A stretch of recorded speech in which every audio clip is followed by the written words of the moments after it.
nika pojok nika. Mbah Sumo. Oh, mriki nggih, mriki. Mbah Tu. Belakang ini. Mbah Ribut pojok mriko.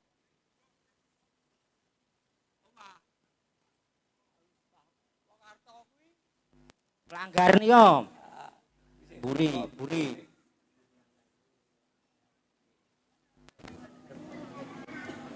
Pengalaman kula ngaten niku. Oh nggih.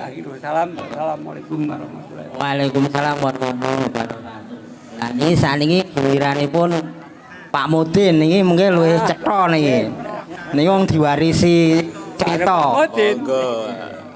Mungkin ini diwariske kalih putu-putu ben mengke putu-putu do cerita kalih putune ngoten nggih Pak Mudin nggih. Monggo. Nyonya punten nggih, Assalamualaikum warahmatullahi wabarakatuh. Kula nggih namung dipun critani kalih tiyang sepuh kula, kalih tangga-tangga sing pernah sepuh kala rumiyin nggih. Mila saking menika mbok menawi sisip anggenipun kula ngaturaken estu kula nggih nyuwun ngapunten. Ingkang dipun tembak wonten ing dusun Macanan kalih Londo menika wonten 11 termasuk tiang pelusan angkatan udara ingkang dipun pejahi wonten ing sareanipun wonten ing sisih kidul menika puteranipun Mbah Diwa ngoten nek tiang pelusan niku nggih to ingkang sedasa nika tiang Macanan ingkang sepindah menika Pak Ali Mukibat griyanipun ngriku niku Pak Abu kali Mbah Kamin menika dados setunggal wonten ing Sumbertuk menika ingkang lepen Macana mun lepen Kali Lanang niku lho niku Sumbertuk wonten ing Kiler menika kalih Mbah Denang niku nggih niku critane wonten ing Semampir Watu wonten ing Blike nggih. Tuntunan menika critane tiyang sepuh ngriku niku wonten sekawan nglegok niku riyin niku kebon nggen kula niku mburine Pak Siswati niku riyin dipun damel jegongan kangge ngintip niku riyin gitu niku Mbak Ali Kubat Bapak Kuat Pak Emuh Pak Muhdi Pak Kuat niku kira nika Pak sinten bapakne bawakne utawa kamase Pak Ribut menika nggih wonten namine kula nggih kesupen wong jane pun kula Pak Bakri nggih Pak Bakri menika Pak Kompreng menika rayine Pak Asrori nggih menika wonten 11 cacahipun ingkang sumare wonten ing Makom Macanan. Nonton ingkang menika jalaranipun dipun tembak menika estu dados perjuangan. Sebabipun Belanda menika mancing kalian ingkang dipun cepeng. Sekali merdeka tetap ditembak tor niku. Dados niku tetep atinipun tetep piyambakipun dipun pancing merdeka ngono tetep ditembak tor niku tiang sepuh niku sing ngendika ngoten menawi dipun dipancing merdeka tabik tuan menika mboten dipun tembak niku ceritane tiang sepuh nggih bapak kula nggih diangkut riyin nggih bapak kula sing niku cerita Mbah Dolah dugi Jakarta, bapak kula dugi Magelang, Pak Arjo Syoto nggih dugi luar Jawa. Nggih. Nek tiyang bapak kula nggih Bapak Nahuri kalian bapakne Bapak Beti, Bapak Tumiti Pak Bus niku Pak Bus niku nggih namung wonten ing Magelang. Menika ingkang niku dipun paringi minuman air kencing napa mboten ming nganu niku ceritane ngoten niku nggih ditutuki nganggo bedil mboten ming dipun cepeng tok niku diseret napa wonten ing Magelang menika bapak niku cerita niku nggih pereh sakit niku nek mangan bondo ngokopi. Ha nggih, nek nedhi niku nggih dibondo kan nyokop Mangsa Allah. disebar ngono. Pangan Estu niku sing dipun tahan wonten ing Magelang. Mila saking menika generasi penerus kita sangat bersyukur kepada Allah yang Maha Kuasa dan kita harus konsekuen memperingati ahli-ahli berjuang menika. Niku nggih. Niku nek riyen ingkang keluarganipun anggenipun peringati menika Madilawal menika estu sami kenduren mrana mrene mergi bapakenipun pecah dipun tembak londo. Niku estu niku kula tesih ngertos pun ngertos niku lek bapak niku sok dundang kenduren mriku mriki niku kangge peringati tiyang sepuh ingkang dipun tembak londo niku. Nika mila saking menika estu njut singkang dipun bom critanipun nggih wonten ing mriki Pak Kartopanut kalih wingking langgar ndugi dalan nika ngantos jeglong nganti jeglong lebet menika. Terus markas senjata menika nek konangan nggih wonten kalih nggen Bapak Sumarji kalian Bapak Somojenal menika. Pak Somojenal menika gudang senjata Magelang menika wonten ing mriku niku riyen. Niku critanipun bapak kula kalih tangga-tangga kula sing pun ngalami ngonangi nalika kles niku. Mila saking menika kula sanget hati kula niku terenyuh. Termasuk tiang sepuh kula piyambak ingkang pun ngicipi air kencing menika nggih dipun tutuki nggih kula niku. Dados perjuangan sesepuh kula lan panjenengan menika estu supados warga Indonesia nika merdeka ngatos ngeten niki kita bersyukur alhamdulillahirabbil alamin. Monggo kita sareng-sareng dipun dongaaken kanthi waosan Fatihah dipun khususaken kalian para perjuang ingkang dipun tembak londo nggih. Purun nggih. Liridillah wali syafaati Rasulullah bi syafaati Rasulullah khususan almarhum korban utama perjuangan Indonesia Raya. Al-Fatihah. A'udzubillahi minasyaitonir rajim. Bismillahirrahmanirrahim. Alhamdulillahirabbil alamin arrahmanir rahim maliki yaumiddin. Iyyaka na'budu wa iyyaka nasta'in. Ihdinas siratal mustaqim. Shiratal ladzina an'amta 'alaihim ghairil maghdubi 'alaihim waladdallin. Amin. Makaten kemawon saanggen kula menceritakan mbok menawi sisip estu kula nggih nyonya punten kula nggih namung dipun critani nalika semanten kula dereng medal nggih ngeten nika klas menika tahun 48 kula lahir 58 menika ke 10 tahun kula dereng medal ngeten nggih kula nggih namung dipun critani ngeten nggih saking kawula wabil taufiq wal hidayah. Wassalamualaikum warahmatullahi wabarakatuh. Waalaikumsalam warahmatullahi wabarakatuh. Nuwun dumateng Bapak Mudin saha para tasih setunggal menika Bapak Hadi Purwanto menika badhe mengke menceritakan perkawis nggih kles kalian budaya ya di Macanan ini banyak budayanya yang dikenal juga yang selalu jaya. Niki manajer sejarahnya Mbah Hadi Purwanto. Monggo Mbah Besari.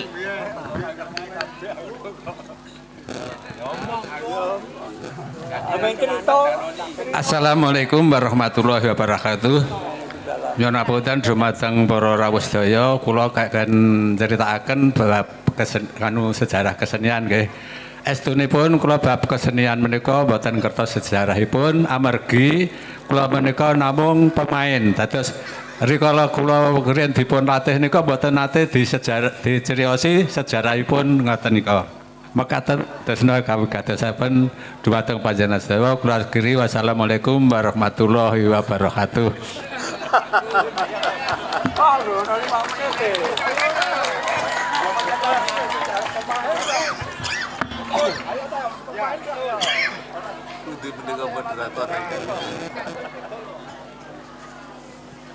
Disusuli Mas.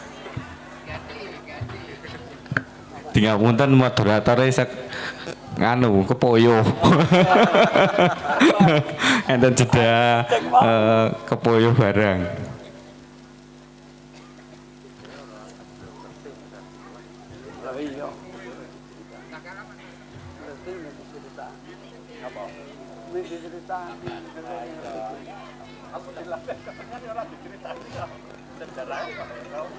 Oh iya. Oh, nika pun nganu kok. Ming sithik le nguyah.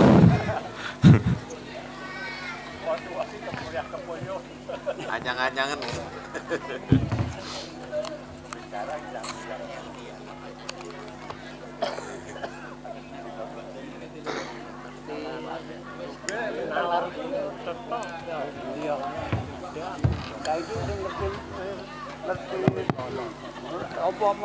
Wah, Kang Pur kok malah ping sekedhik niki Pak Pur, jane ceritane panjang.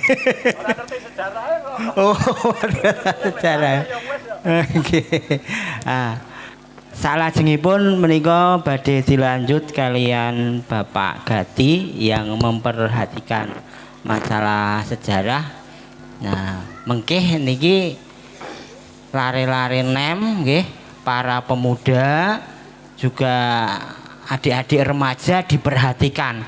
Orang yang dari luar saja simpatik dan kagum plus kadang juga haru melihat perjuangan para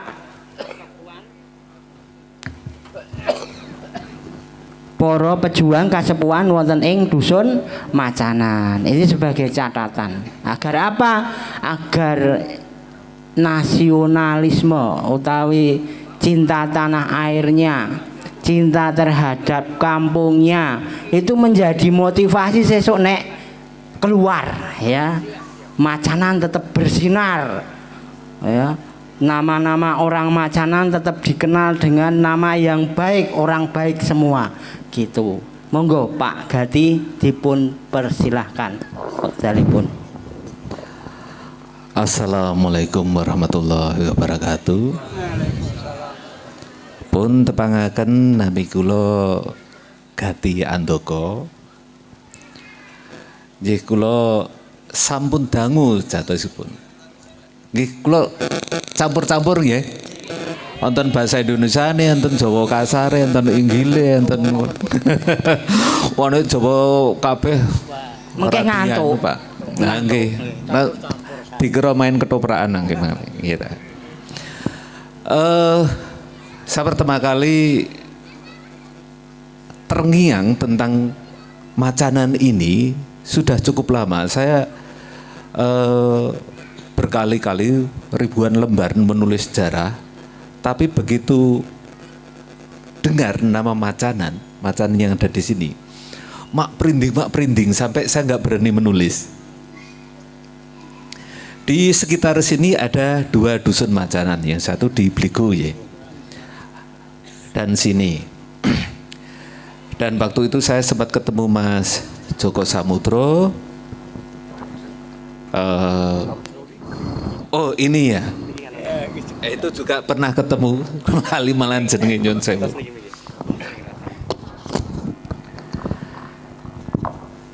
Mas Joko sempat bertanya, kapan sih sebenarnya Macanan ini ada peradaban? Artinya kapan Macanan itu dihuni oleh masyarakat?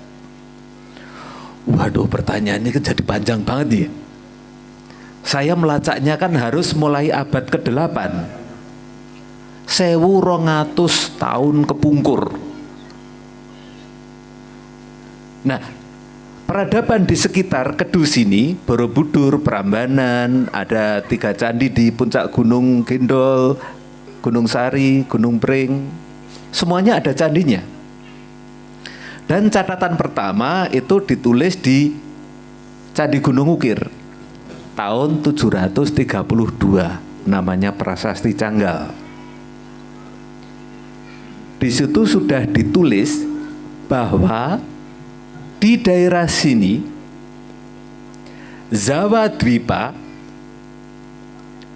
sebuah daerah yang indah tidak ada tandingannya, dengan penuh emas kepunyaan para dewa, butir-butir biji-bijian muntijara, padi. Inilah keindahan bumi Kunjara Kunja. Itu bahasa Sanskertanya itu seperti itu. Bumi Kunjara Kunjara, Kunjara Kunja ditulis tahun 732.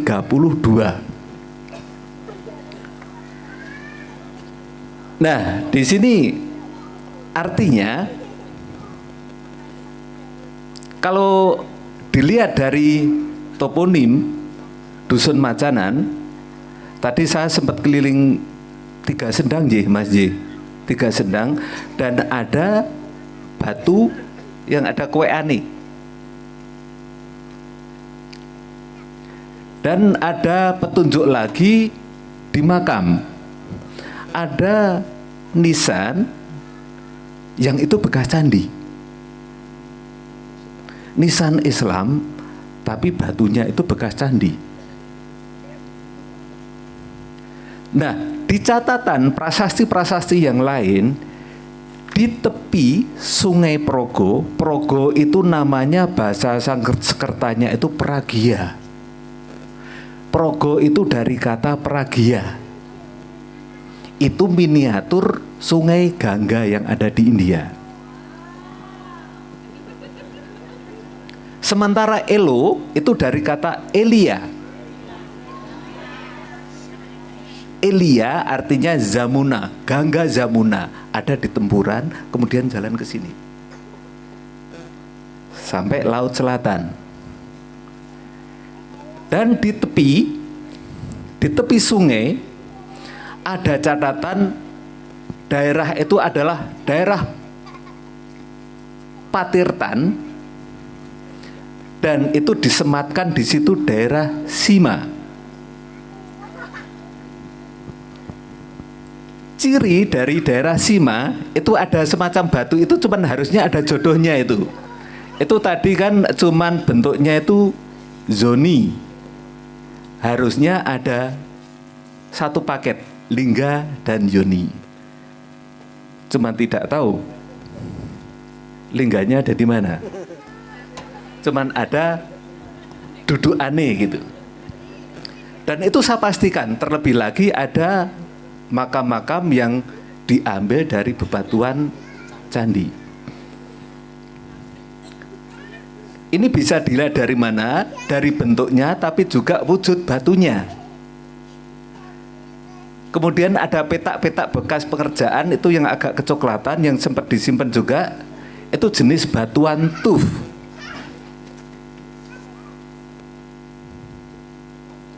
Nah, kenapa di Macanan ini kalau misalnya itu ada candi, kenapa pakai batuan tuf? Ya sudah habis untuk bangun Candi Borobudur, Candi Mendut, Candi Pawon, Candi Ngawen, Candi Wisnu di Gunung Pring, Candi Siwa di Gunung Sari, Candi Brahma di Gunung Gendol. Ya habis dong. Nah, penduduk Macanan barangkali memanfaatkan bebatuan tuf yang agak kecoklatan. Ini yang nanti akan saya tarik lagi. Kenapa di sini Macanan? Kalau istilah Macanan, kalau di bahasa Jawa kuno di Sanskerta, macan itu disebut sima, simo atau siman. Jadi leres siman, kasiman. Padahal sebenarnya saya rasa itu bentuk daerah sima. Sima itu daerah perdikan. Dan nampak sekali kalau itu ada beberapa. Kalau ditemukan jodohnya yang batuan itu bisa ditelusur. Ini daerah Sima atau Batas. Patok Batas. Dan perlu diketahui juga di zaman mulai awal abad 9 atau akhir abad 8, Mataram itu ada dua mangsa, Sanjaya, Sailendra. Sailendra adalah Buddha, Sanjaya adalah Hindu. Candi Pawon, Candi Mendut, Candi Borobudur adalah Buddha. Sementara yang ada di puncak gunung itu Candi Hindu. Candi Ngawen itu perpaduan, tempat pertemuannya. Tapi tetap disebut Candi Buddha di Ngawen. Nah, sementara di sini kok tidak ada. Bisa hilang candinya. Ada dua kemungkinan. Ketika Mataram kuno itu hancur kan akibat dari letusan Gunung Merapi tahun 1006, 1009. Sekitar itu, antara ya namanya prediksi ya, sekitar tahun 1006 atau 9. Itu Merapi itu patah. Tinggal separuh. Dan lahar dinginnya itu menghancurkan Mataram kuno. Nah, barangkali tertimbun di situ. Makanya kalau dilihat batuan tuf itu yang naik tangga dari belik itu, dari Sendang itu kan ada lapis-lapis. Itu satu lapis berapa ratus tahun itu. Kan gitu, hitung-hitungannya kan gitu. Dan yang perlu dicatat lagi, kenapa sejak dulu saya memastikan bahwa di sini ada peradaban. Jelas itu ada pengerjaan. Dan ada di catatan Fahin, itu adalah musafir dari Cina, itu menyebutkan di pinggir Sungai Progo ini ada patirtan yang cukup banyak. Kalau dihitung sebenarnya saya rasa tidak hanya 6, tapi 9. Dan saya memastikan itu 9. Tok Songo seperti di Majak Singgi. Makanya banyak yang salah ketika menyebutkan patirtan. Kalau patirtan Buddha, oke, itu ada di Tok Songo atau Majak Singgi. Tapi kalau patirtan Hindu, kemungkinan besar ada di sini. Jadi ini peradaban yang sangat tua. Dari mulai paling tidak berdirinya Mataram itu 714. Jadi awal abad 8. 1200 tahun kepungkur teng mriki sampun enten sederek-sederek ingkang manggen wonten mriki, Pak. Makanya tembung macanan memang ada beberapa kemungkinan. Istilah macanan kalau kita lacak. Kalau macanan itu permainan anak-anak. Bas-basan itu zaman dulu jenengannya macanan. Yuk dolanan macanan yuk. Ya itu bas-basan. Tapi macan sendiri artinya apa? Kan gitu. Ada yang mengatakan itu hewan galak. Dan kenapa ini disebut macanan? Itu juga ada beberapa kemungkinan. Ada yang mengatakan ya kalau orang-orang sepuh mesti iki danyangi macan. Ya, biasanya kan gitu. Tapi ada catatan lagi. Sekarang kita tinggalkan yang Mataram kuno ya. Karena setelah Merapi meletus besar-besaran dan tinggal separuh, membumi hanguskan, menelan desa banyak sekali di daerah utara terutama. Lantas kemudian di Jawa Timur, di sini kan kosong. Nah baru kelacak lagi di era Demak Pajang. Makanya ada makan beri Parimono, kemudian ada Kiai Raden Santri. Itu era peralihan dari Pajang ke Mataram. Kiai Raden Santri. baru kemudian menurun ke Kiai Kerapia, ke Kiai Jalalin yang ada di lereng Gunung Sari, yang ada sengkolonya di sana, Dwi Roso Manunggal kan gitu.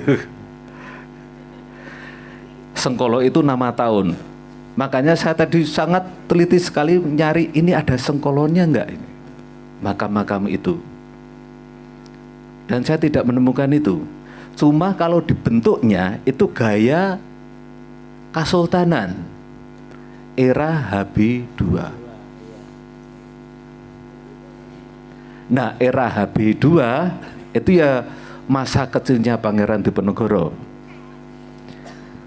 Nah, saya kan lompat dari sana, dari Mataram itu kemudian di era Diponegoro, karena catatannya yang banyak ditemukan itu kan di situ. Nah, sementara di era Perang Diponegoro itu kan tahunnya mulai, kalau Perang Jawa itu kan tahun 1825 sampai 1830.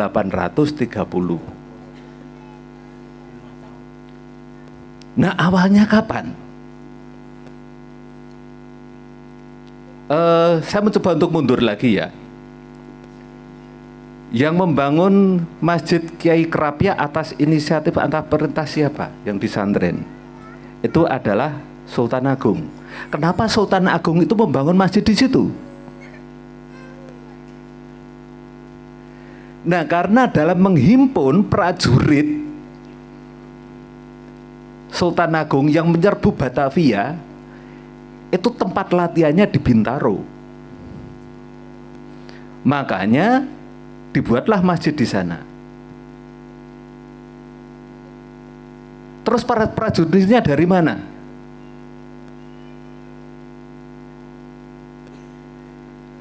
Saya agak terenyuh. Banyak sekali prajurit dari Macanan. Nyun sewu.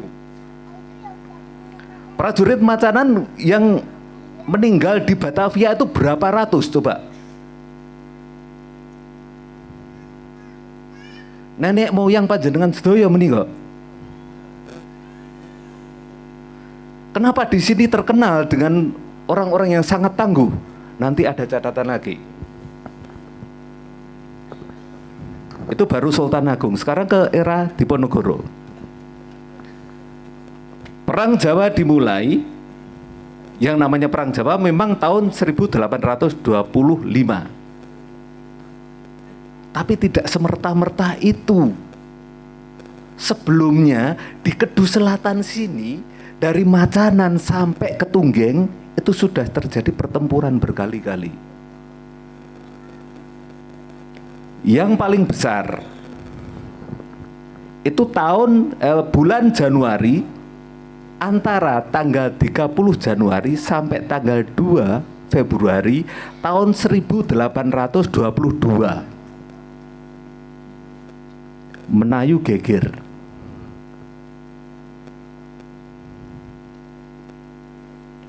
Terjadi pertempuran di sana. Tinggal 1/4 itu rakyat Menayu yang masih hidup. Yang dipimpin oleh Pangeran Diposono, bukan Diponegoro. Diposono itu termasuk kakeknya. Kakeknya Diponegoro. Dia ngebrak perang. Ancang-ancangnya itu di desa Menayu, dibantu oleh Sentono Dalem dari Kasunanan yang namanya Sindurat Mojo. Itu dari Menayu, Pak. Dari Menayu di sana masyarakatnya cuma tanggal 1/4 atau 1/3 itu yang tercatat.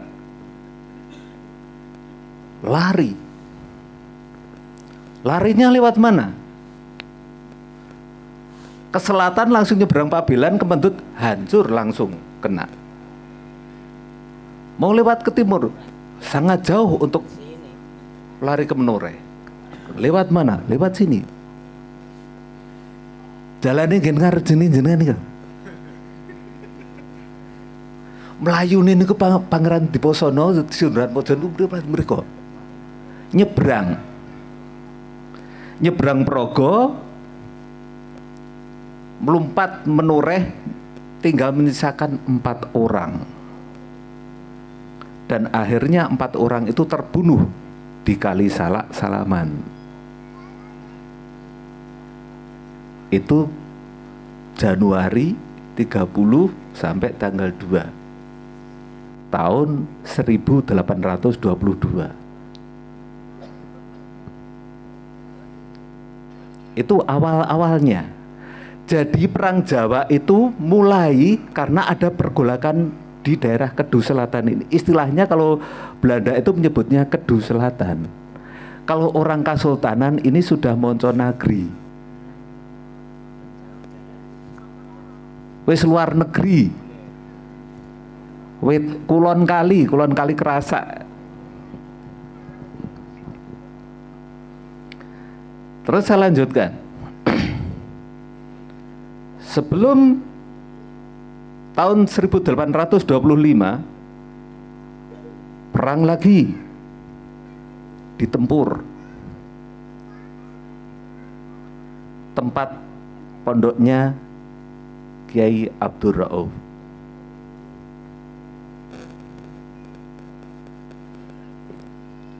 Siapa yang berperang di sana? Ada seorang pemuda yang namanya Dul Musman, anak kecil masih sekitar 16 tahun, dan dibantu oleh Syekh Abdur Rauf. Di Osaase itu daerah Lengkong ke selatan.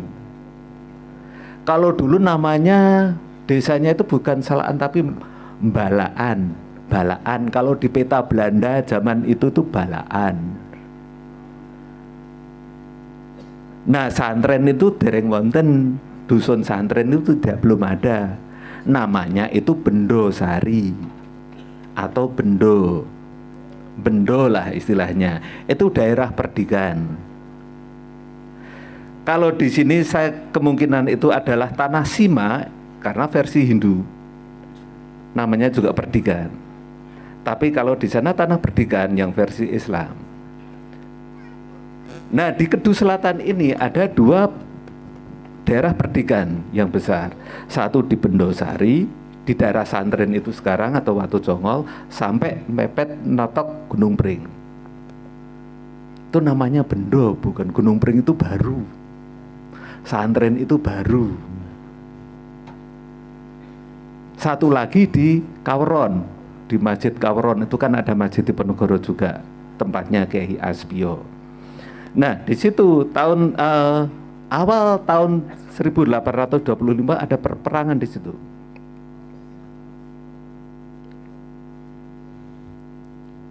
Nah, prajurit-prajuritnya monggo para sederek dipun reno-reno nggih. Ingkang kathah sederek saking Macanan.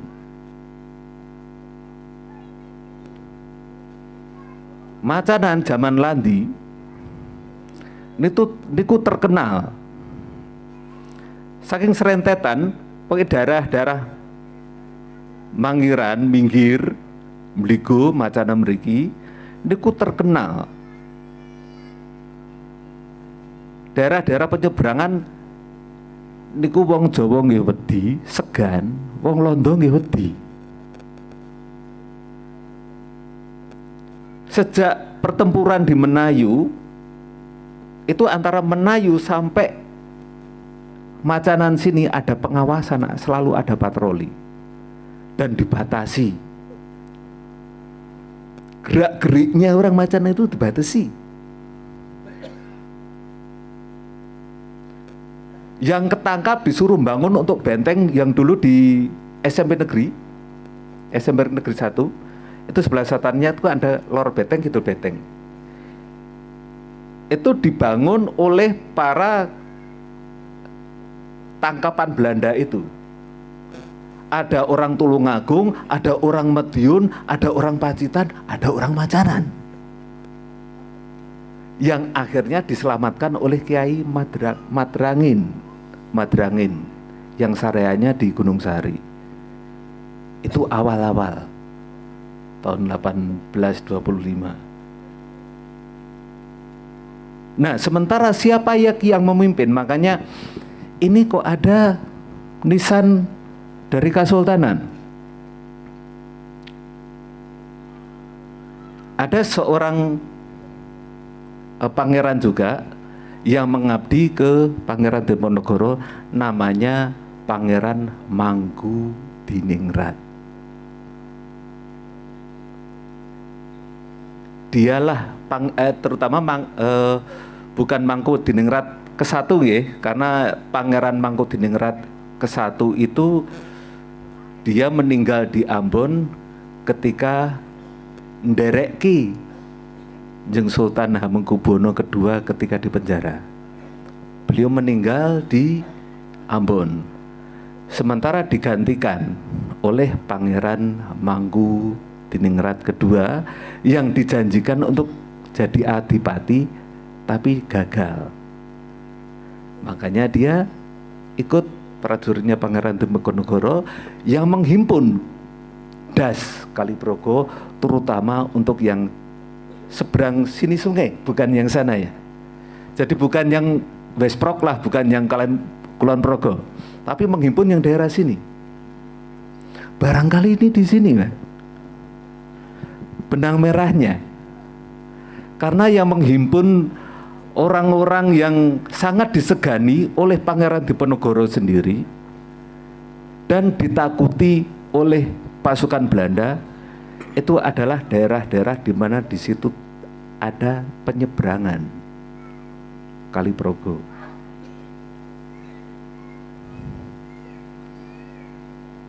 Dan pergerakannya selanjutnya, kalau di catatan Jeng Pangeran Diponegoro sendiri itu ada yang namanya prajurit Kajiman. Prajurit Kajiman itu yang akhirnya diabadikan menjadi seni jadilan. Kajiman niku nek cara-carane wong jadilan ora mergo kesurupan jin, boten. Tapi pergerakannya itu kayak jin.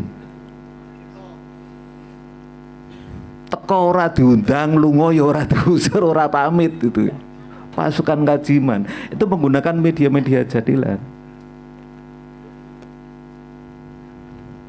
Makanya kalau saya beberapa baca itu sekitar tahun-tahun revolusi fisik itu banyak sederek-sederek dari Macanan itu yang ngamen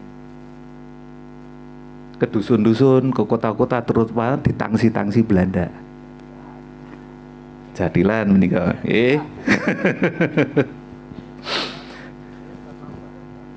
Ya,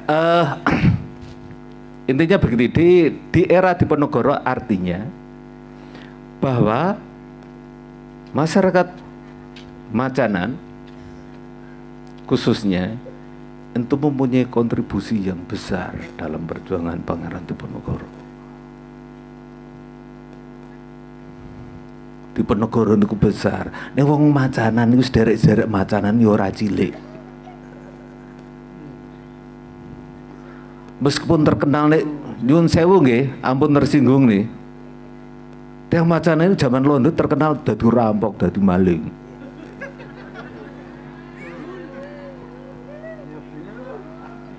Terkenal niku. Nek sing dimaling Londo untuk kepentingan rakyat kecil. Lah, emangnya untuk memperkaya diri. Memperkaya diri wong Macanan sugih kabeh no. Lah nggih to? Wong yo tetep berjuang terus kok. Kan ngoten nggih. Maling iki maling kenapa? Ngopo kok maling dan sapa sing dimaling kan sing penting kan iku. Nek niku pun mboten sangrebek masalah moral atau apa nih, sing penting kan kepentingan orang banyak kan gitu ya. Makanya yang ditangkepi, yang dipaksa untuk membuat benteng Stelso niku ya maling-maling sing dicekel niku, yang akhirnya diselamatkan oleh beberapa pasukan Pangeran Diponegoro dan jadi pendereki. Rumangsane kula ngertos Macanan niku namung saking sederek mriki mboten mung kula teng Gombong pun ngertos kok. Enten tiyang Gombong niku riyen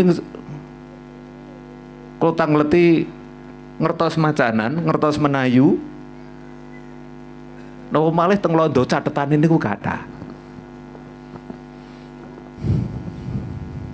Rampok maling. Ning apa kok disebut kerampok? Mangke riye.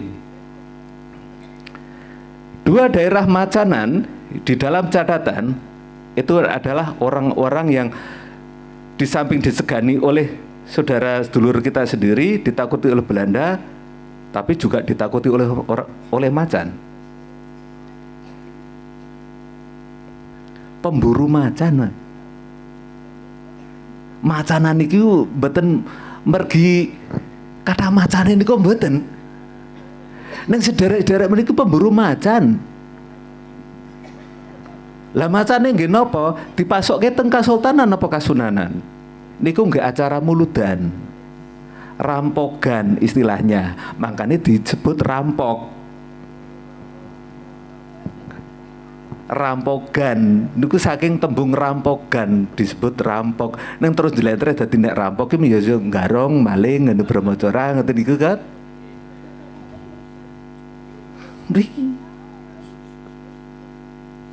tukang buru macan, Pak. Makane kula nate mbok tulung takokke sapa sing duwe aji-ajine ya. Sing duwe aji-ajine iso buru macan, iso nyekel macan niku piye carane? Niku jagoan, Pak. Awang tukang buru macan. Buru macan niku lawaran lho, Pak. Mboten ngagem panah napa wong niku dijaga tetep urip kok niku. Lah wong macan Jawa niku alah gedene niku wis meh sak sapi niku. Gede nek mlumpat niku 7 meter niku saged mlumpat kok. Nek nyebrang Kali Praga niku sak loncatan niku. Macan Jawa niku sing loreng-loreng niku. Niku terkenal ya. Jadi salah satu kemungkinan macan karena memang ada sejarah pemburu macan. Tapi juga ada sejarah macan yang berangkat dari kata sima atau siman, bahwa di sini adalah daerah perdikan.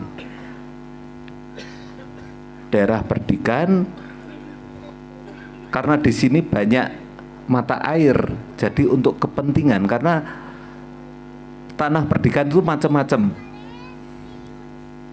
Ada yang pemasok lumbung kerajaan, ada yang pemasok prajurit kerajaan, ada yang menjaga kepentingan ritual agama, keagamaan. Nah, di sini karena ada mata air itu, makanya kalau bedek niku songo. Wing do kependem napa pripun? Nggih ngoten niku nggih sing era Diponegoro nggih nyobi kita renungkan kembali. Kita jangan malu. Meskipun waktu itu kita terkenal maling, ngerampok. Sing penting nopo aku maling dan sopo sing dirampok dan hasilnya nggo ngopo. Dan tambah malih seberapa jauh kontribusinya. Ketika hampir Syekh Abdul Rauf itu mau ditangkap di Kepanjen, itu tahun 1827.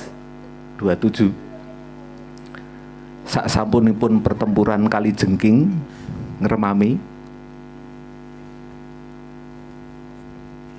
dia lari melompati Sungai Bangkong dengan kudanya karena ditolong oleh orang. Kemudian sembunyinya di mana? Ya tidak lain di sini. Mau kemana lagi?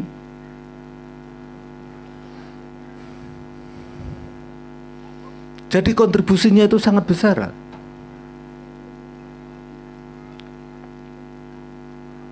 Di samping kalau kita lacak itu tanah sima perdikan itu sangat istimewa karena tidak ditarik pajak. Tanah perdikan itu kayak ya tanah merdeka. Tidak ditarik pajak sama sekali.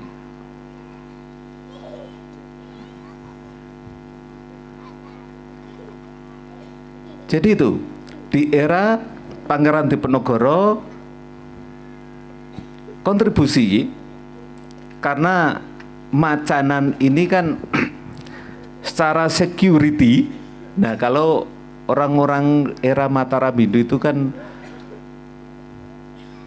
peradaban itu harus ada air dan juga faktor keamanan. Makanya kenapa tidak di Tanjung yang pertama kali muncul pemukiman? Tanjung itu baru di era Diponegoro tidak tercatat.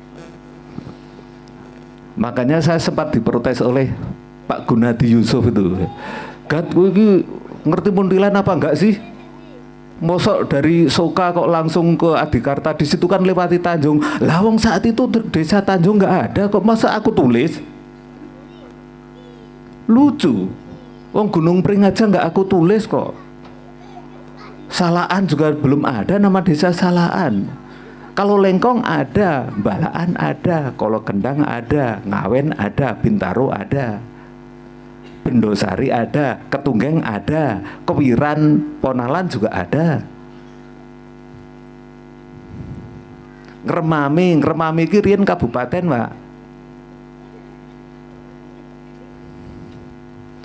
Perjanjian Giyanti tahun 1755 itu di samping kesultanan tapi juga ada Kadipaten Remami yang adipatinya Jayaningrat. Magelang dereng wonten. Magelang itu masih menjadi satu kabupaten menureh yang ibu kotanya ada di Temanggung. Baru setelah geger Sepei, Kasultanan diobrak-abrik kalih Inggris tahun 1812, HB2 ditangkap, dibekukan Kadipaten Remami dan jadilah distrik Kawedanan namanya Probolinggo. Dan tahun 1822 setelah geger Menayu itu Probolinggo jadi kabupaten yang akhirnya disebut itulah Bupati pertama Magelang yang adipatinya Danuningrat. Itu menantunya HB2 tapi keturunan Arab yang akhirnya tahun 1825 ditugel gulune kalih Ki Martopuro kalih Mulya Sentika. Niku nggih. Pun saniki nek Diponegoro sakniki revolusi fisik. Asing nyambung kalih bapak-bapak kaseksen. Kesaksian dari bapak-bapak kula wau. Muntilan sangat mencekam ketika tanggal 19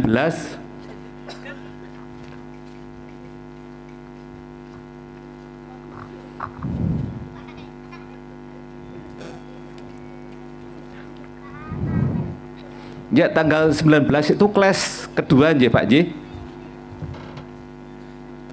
Kelas kedua itu tanggal 19 Desember tahun 1948.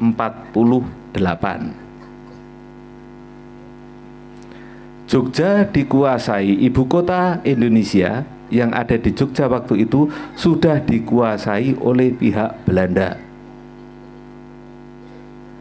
Sementara posisi Jenderal Sudirman, TB Simatupang ada di bawah daerah Kleco, Nanggulan.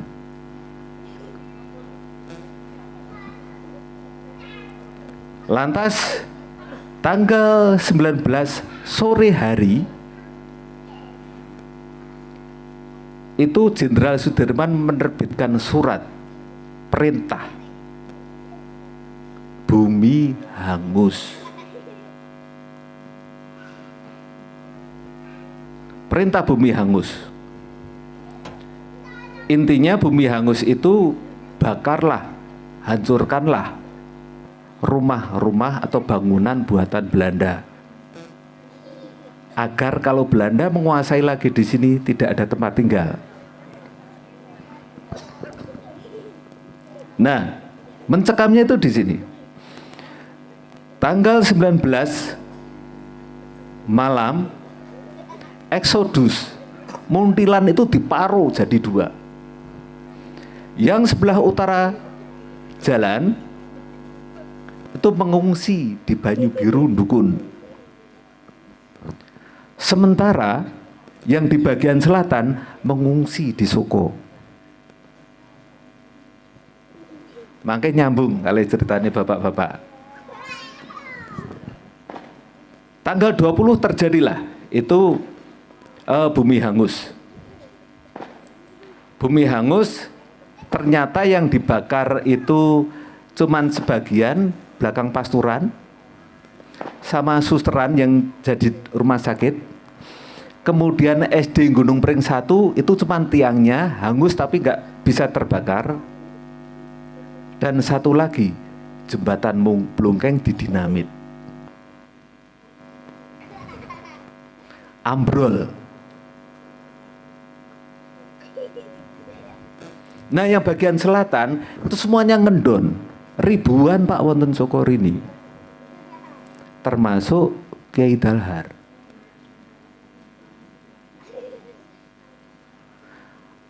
Chinese-nya, Cinanya juga ada di sana. Wong Cinonya hampir 1.000 warga Cina, 2.000-an tahun itu. Pada mengungsi, Pak.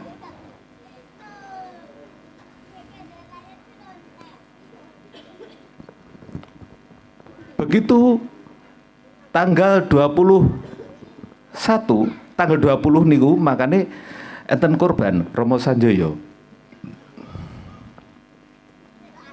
Muntilan niku krodit. Bekas PKI Madiun nggih mlayu teng mriki. Mata-mata nggih teng mriki, teng Muntilan. Sing tukang ngaco, tukang ngerampok sing tiang saking daerah lereng Merbabu nggih teng Muntilan. Ora ketok. Mboten ketinggal endi ki sing jiwa Republik kali pengkhianat-pengkhianat itu mboten ketinggal. Tidak kelihatan sama sekali. Ngamuk dinten Rebune tanggal 22 23 ngamuk Londone. Begitu jembatan Blongkeng cepat diberdirikan, pasukan sisa-sisa yang bekas ngebom itu kan masih tinggal di daerah Ngadisalam Sabrang. Itu pasukannya Zulkifli Lubis. Pasukan mata-mata nih, terornya intelijen. Sementara TB Sumatupang wonten ngeplak pelosok gede, itu yang memimpin Yona, sebenarnya Yona Yogyakarta Menoreh.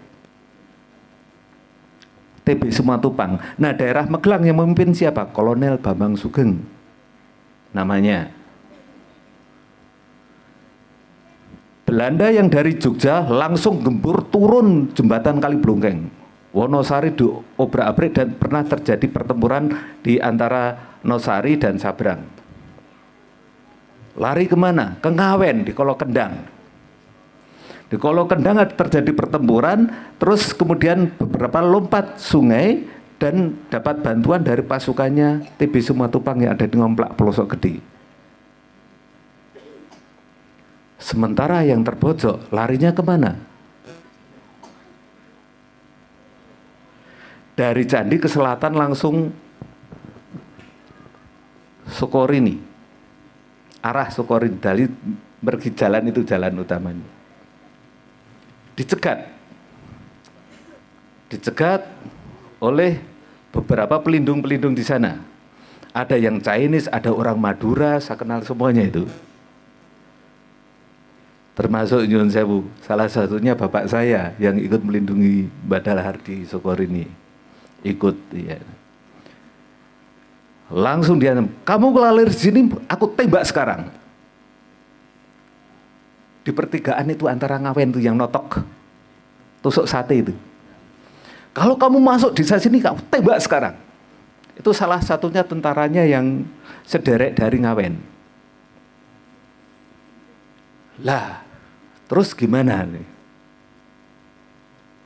Salah satunya masuklah Macanan. Digiring, diarahkan di sana. Memang itu strateginya yang sudah dibaca oleh teman-teman Bapak dan termasuk juga Bapak saya. Strateginya harus ke sini. Itu memang sudah dipersiapkan. Jenderal Sudirman itu sudah pasang di seberang sungai. Bendera merah putih tinggi sekali.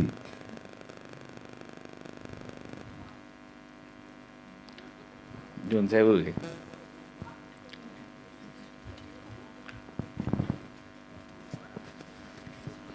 Sakniki nek wekdal nika nek mboten dialihke teng Macanan, gebrak teng Sokorini pinten ewu sing pecah.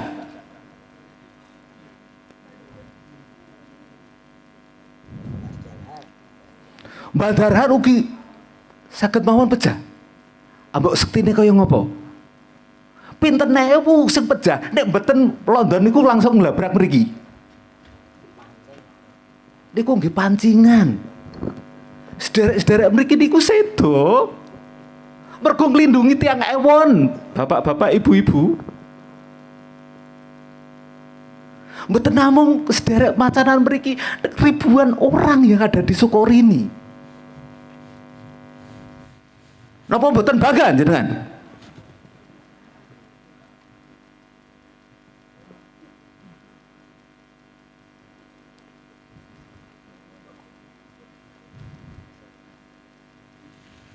Pinten sederek ingkang sida, Pak? 11 dibanding ribuan orang. Hampir 6.000 orang. Kalau seandainya tidak dipancing, pesawat ngebom di sini, meriam dari Tanjung untuk membombardir sini dan martir di sana, dangdung. Ditembakkan satu saja meriam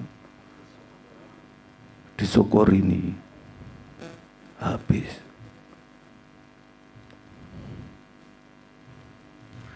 Mila kala wau wonten pitakonan, ngopo kok Macanan? Nggih niku. Moyang-moyang panjenengan sedaya, sedherek-sedherek panjenengan sedaya. Wong kula niku diceritani kali bapak kula rene langsung nangis nggugu. Pengorbanane tiyang Macanan. Mosok kok ngono dilalekke. Mosok berkorban kaya ngono kuwi mung karo tambang ora diladeni. Tantang sekalian.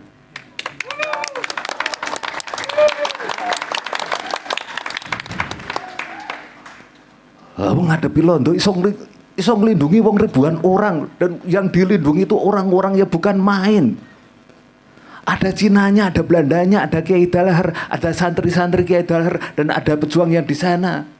Tidak cuma Jawa, ada orang Maduranya, ada orang Tulungagung pada sembunyi di sana. Mosok mengar ditambang ngono dadak iki nglindungi awake dhewe. Kan gitu logikane mikir, nggih to?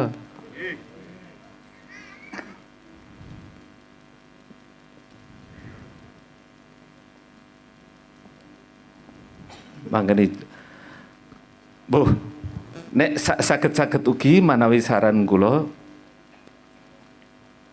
mbok makom-makomipun para pejuang niku dicaosi bambu runcing napa kali bendera merah putih.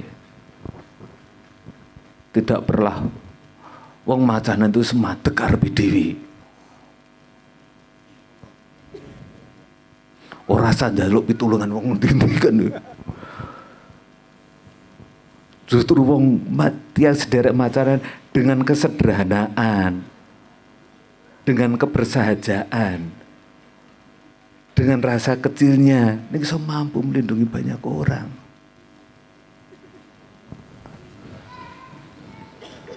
Dan saya yang sempat aneh saat itu, sempat protes sama Kemendikbud. Kenapa ini nggak diperhatikan?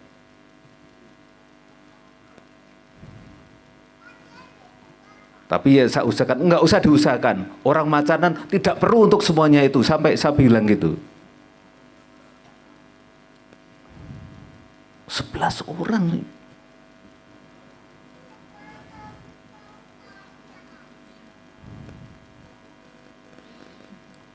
Dan yang ngertos ingkang cerita-cerita serius nggih, Pak. Mboten namung ditakoni merdeka napa-napa. Sederek Macanan itu langsung dihadapi, Pak.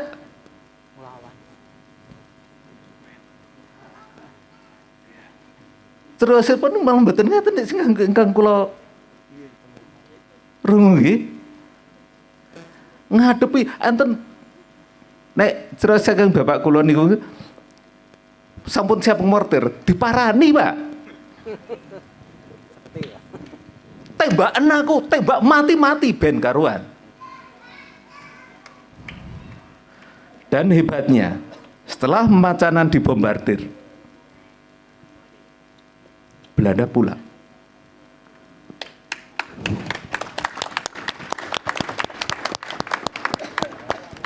Ribuan orang selamat. Dan sebenarnya tidak hanya yang ada di Sukorini. Karena pancingannya di sini otomatis yang ada di Dukun ribuan orang juga selamat. Gitu. Artinya wong Macanan iki nglindungi wong sak muntilan.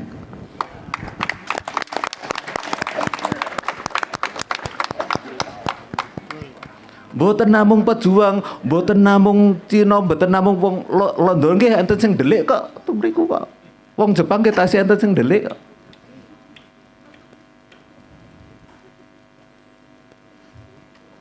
Mengatakan nggih untuk sementara ben kula mboten merinding terus saya ini. Nggih matur nuwun. Assalamualaikum warahmatullahi wabarakatuh. Waalaikumsalam warahmatullahi wabarakatuh. Ya, tepuk tangan buat Pak Gati dan tetap semangat ya. Jadi apa yang diceritakan oleh Pak Gati ini benar-benar nyata.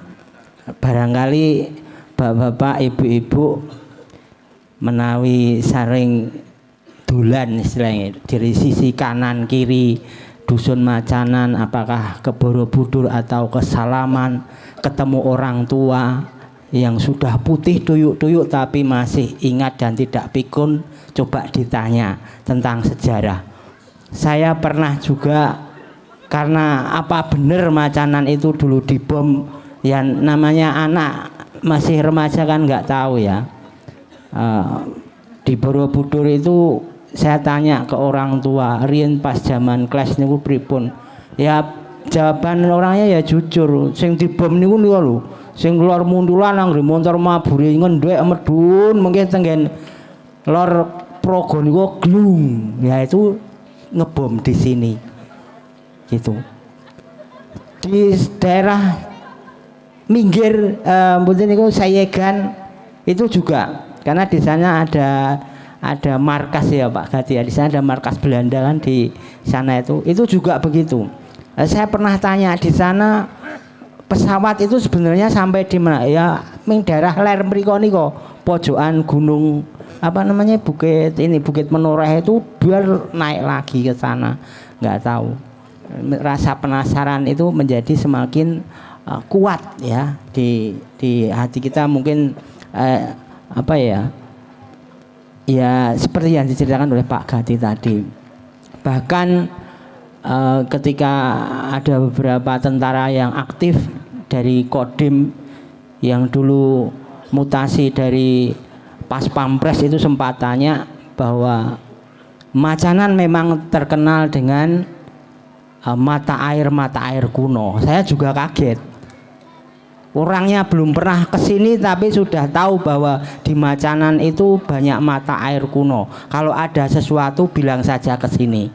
Kalau ada apa-apa dengan Macanan bilang saja ke sini. Pasti diberesi, kan gitu. Itu bukan main-main. Jadi kalau mau main-main dengan Macanan ya main-main sana dengan Kodim dan sampai ke atasnya. Kan gitu. Dicoba saja boleh ya. Boleh, mau dicoba boleh. Karena memang di sini tercatat, di dunia militer itu tercatat, kan seperti itu.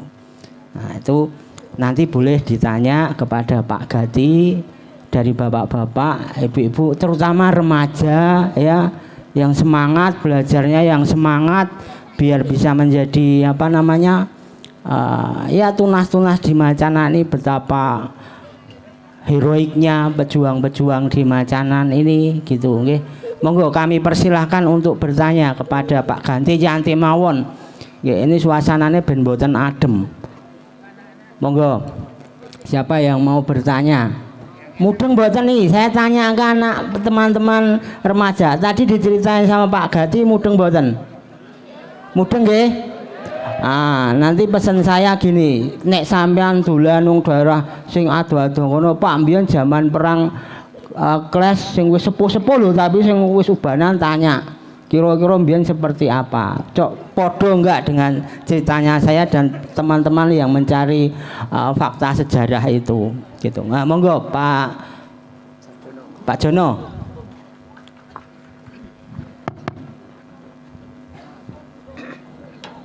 Assalamualaikum warahmatullahi wabarakatuh.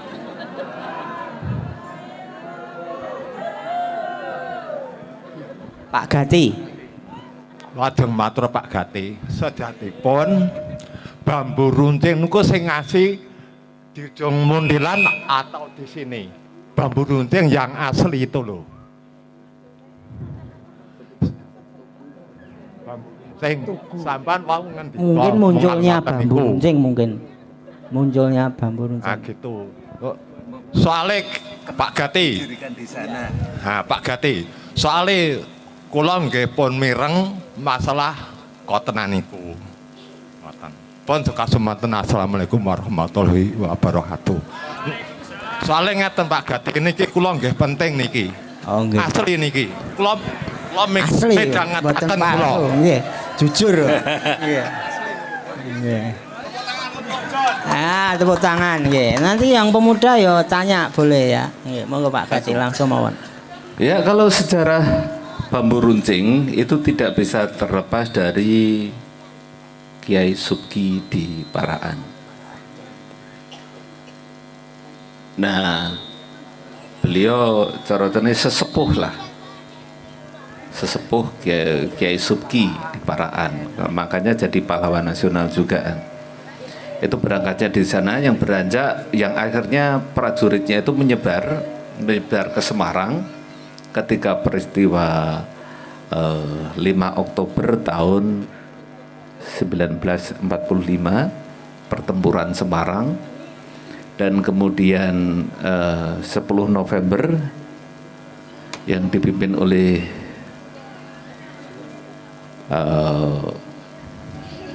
Kiai Azhari, itu ada di Surabaya. Sementara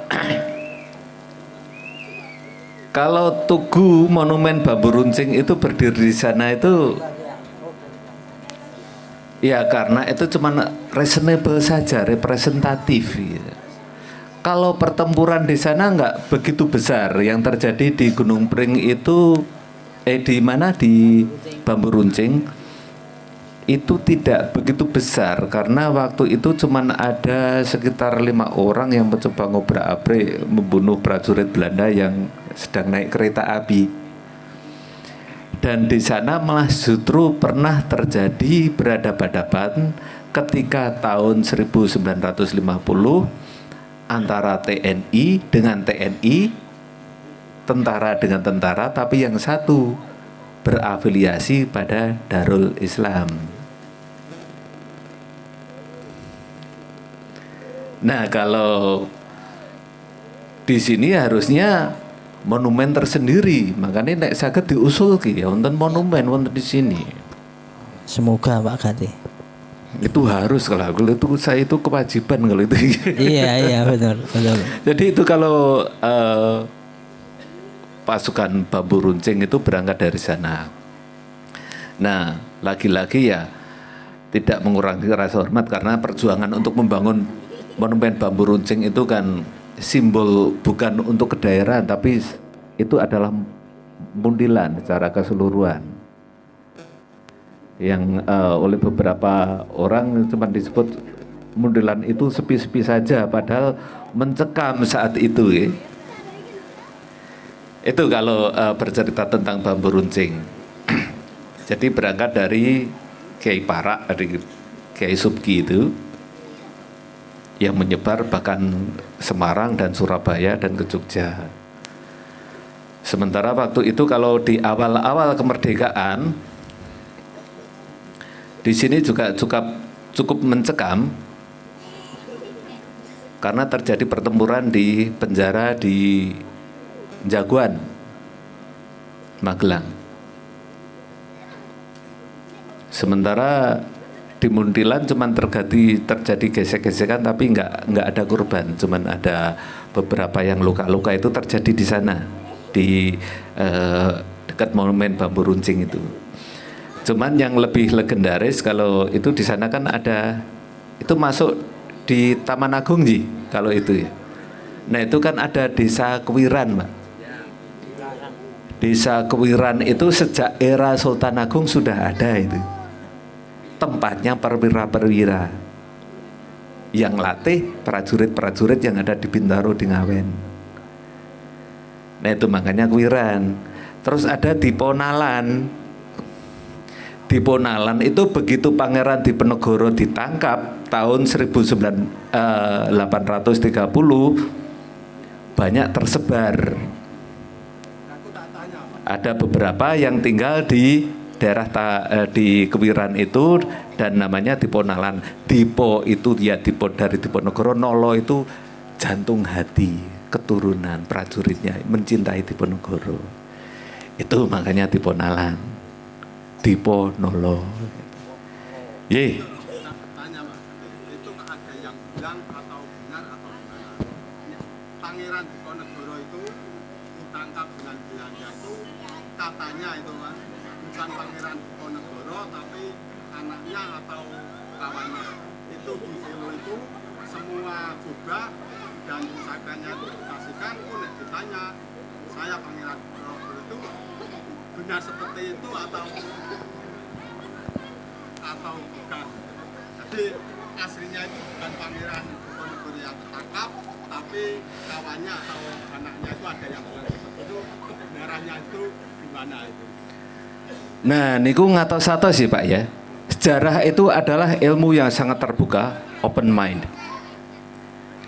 Tapi sejarah yang baik adalah dengan sumber yang benar.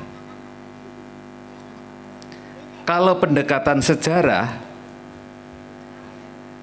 dengan tanda kutip model klenik ngoten niku nek mesti kula tebak niku urusane wong klenik kok niku.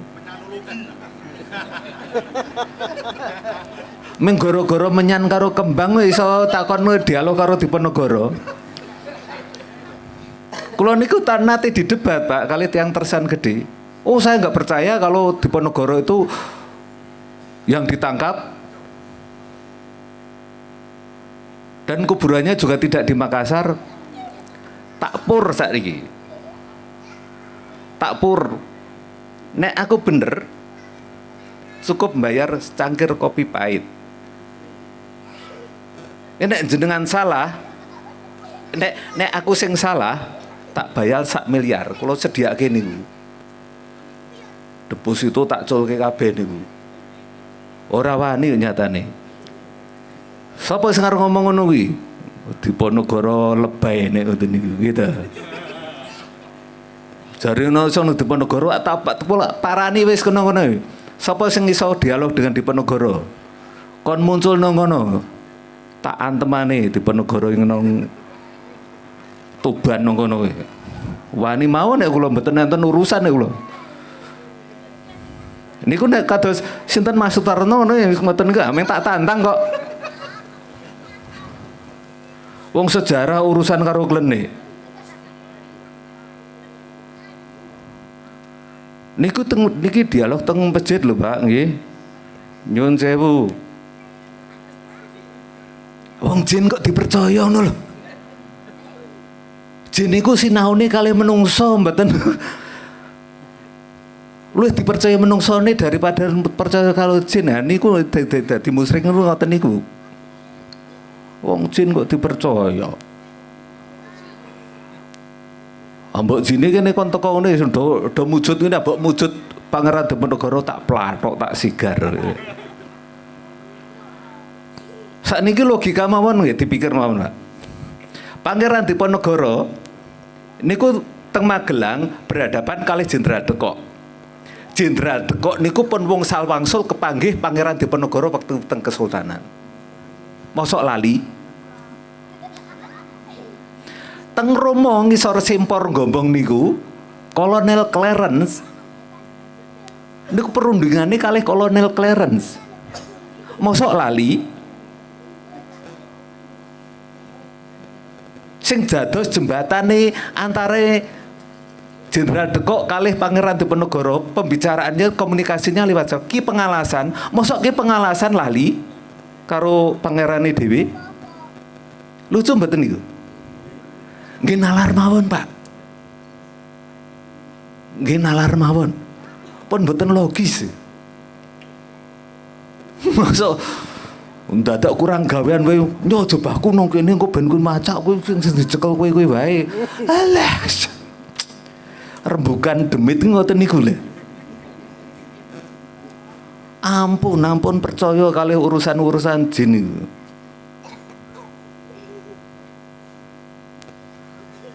Aja ngendel-ngendelke nek Sekti Mandraguna mengiso dialog karo jin kowe. Kita dialog dengan jin itu kita memasuki logika jin. Nggih Pak nggih. Mboten ngagem logika kita. Nek kula pun musyrik to. Niki kita masjid lho, Pak. Nek kula wonten taruhan nek niku. Tak waneni tenanan, mbok sapa wae sing ngomong. Sak sekti-sektine kaya ngapa wae tak bantah. Tak jak gelut. Ngoten mawon. Wong kenal karo wong macanan kok, mosok ra wani. Tak kandhake sederek-derek macanan entek kowe. Dirubung macan loreng siji wae entek niku. Ngoten nggih Pak nggih. Dados ngagem nalar-nalar kemawon ingkang enteng-enteng, mboten sah ngagem klenik-klenik ngoten niku.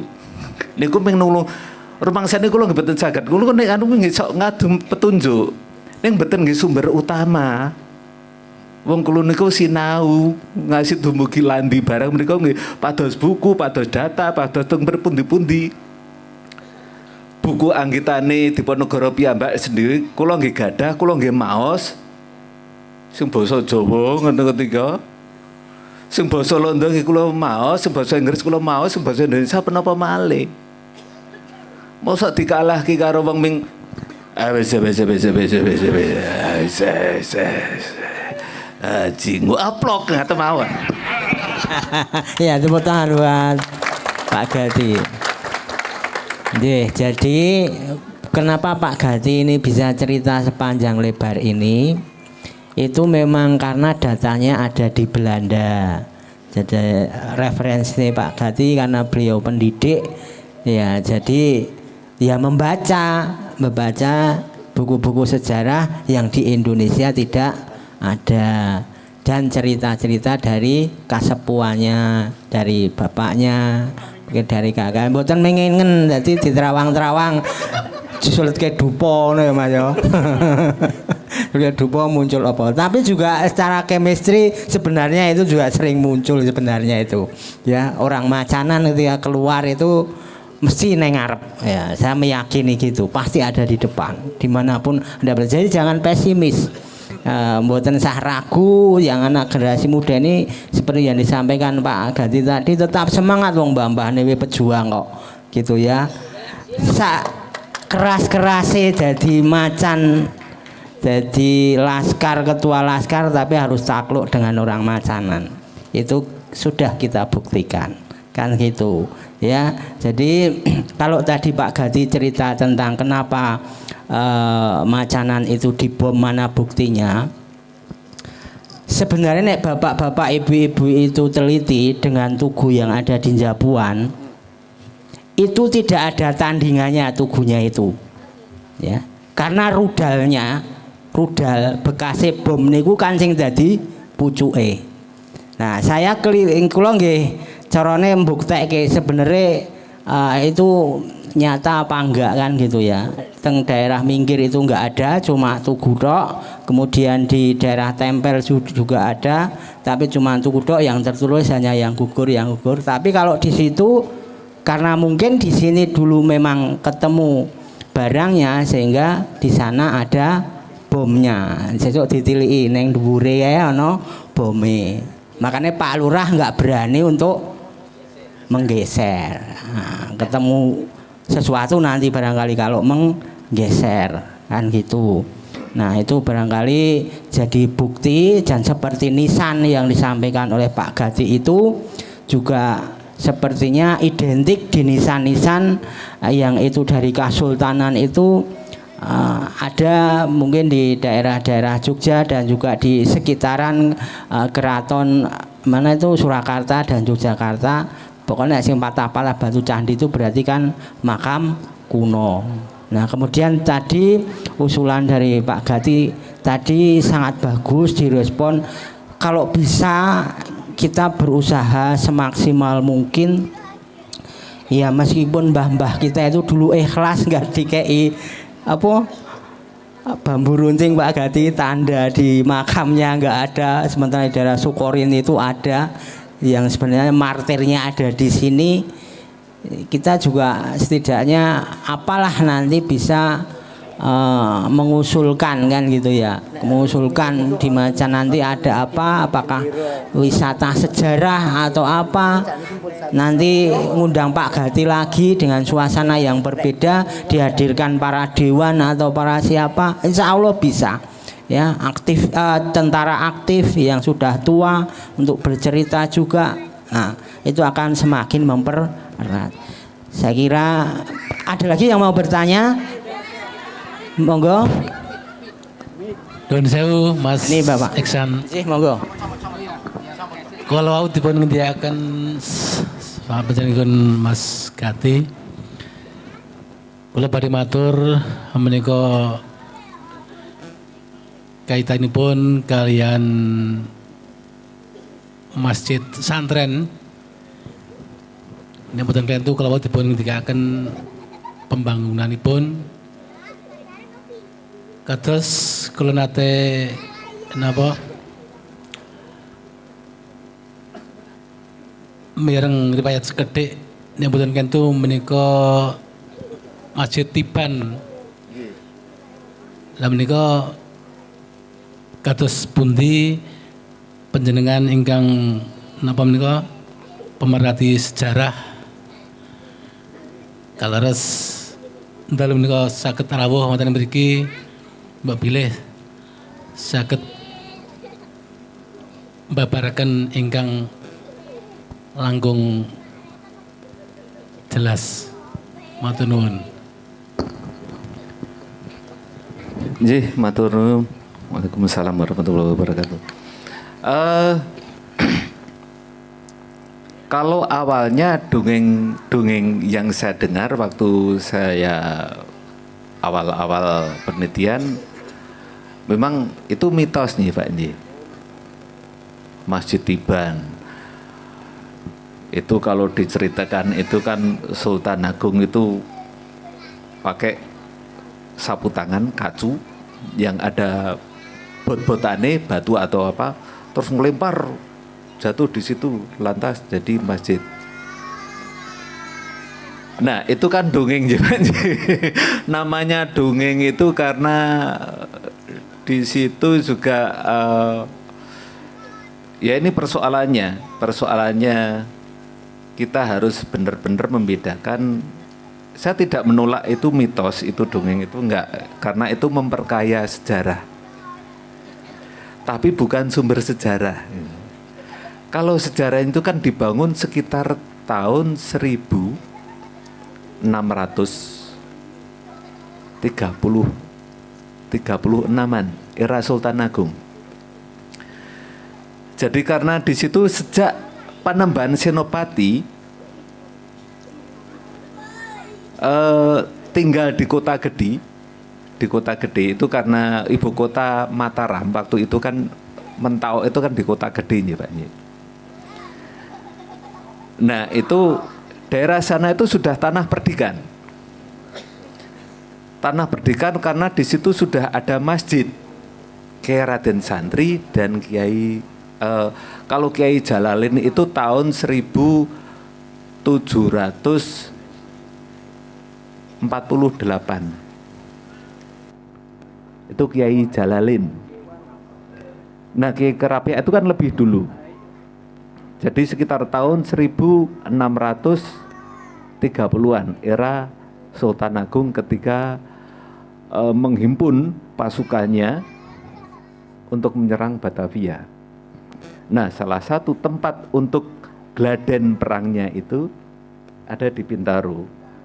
Dan pentah bisanya ada di lapangan Gunung Pring. Dulu yang bagian depan itu kan ada lapangan, tapi bukan lapangan yang sekarang. Masih los itu, belum banyak rumah. Itu banyak itu tempat untuk pentah bisan prajuritnya Sultan Agung. Nah, kenapa Sultan Agung itu membangun itu? Karena dia selalu berkorelasi dengan pesantren-pesantren. Pesantren Kiai Kerapiak sebutannya kan itu, sama yang Kaweron.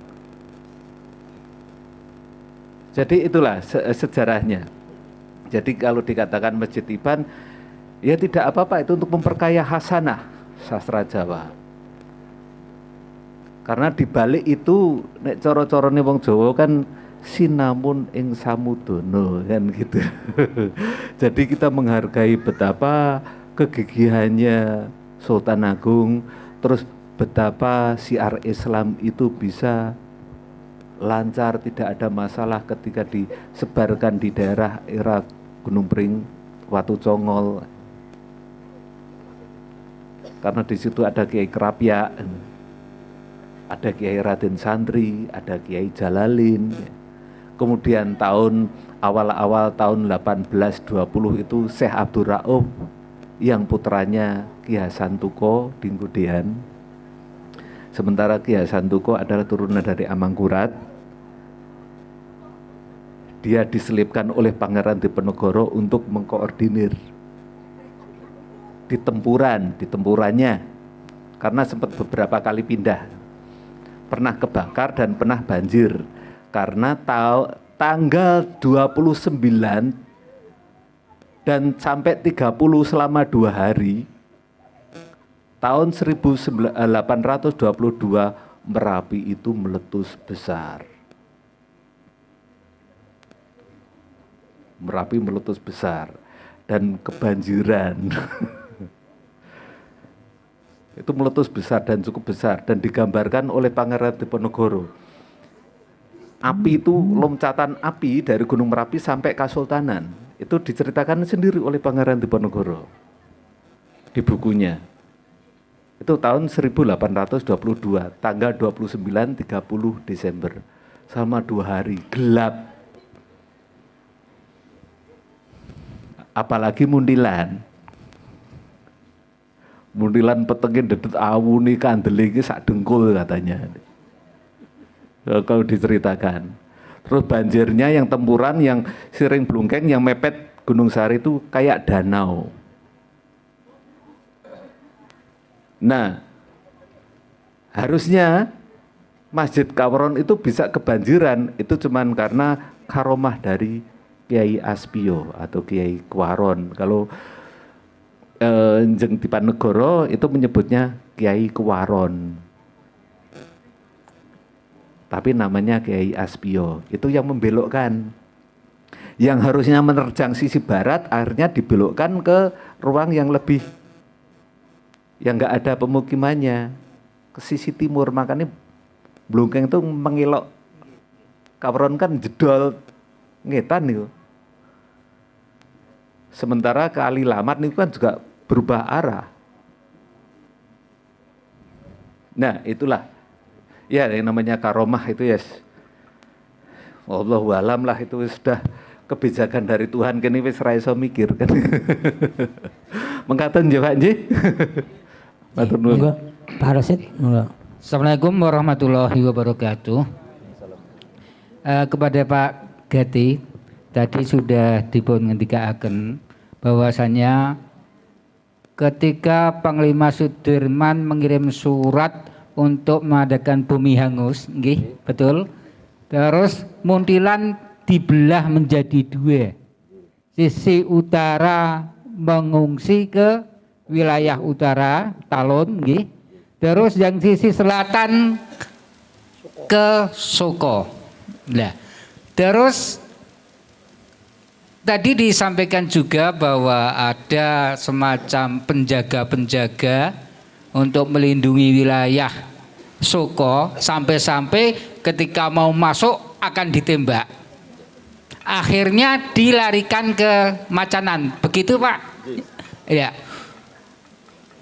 Ini buat kita warga Macanan, khususnya para remaja, harus bisa memetik manfaat atas pengorbanan para pinisepuh kita yang sudah memang ditakdirkan oleh Allah menjadi ajang untuk strategi pancingan, sehingga mau tidak mau yang menjadi korban adalah kakek kita.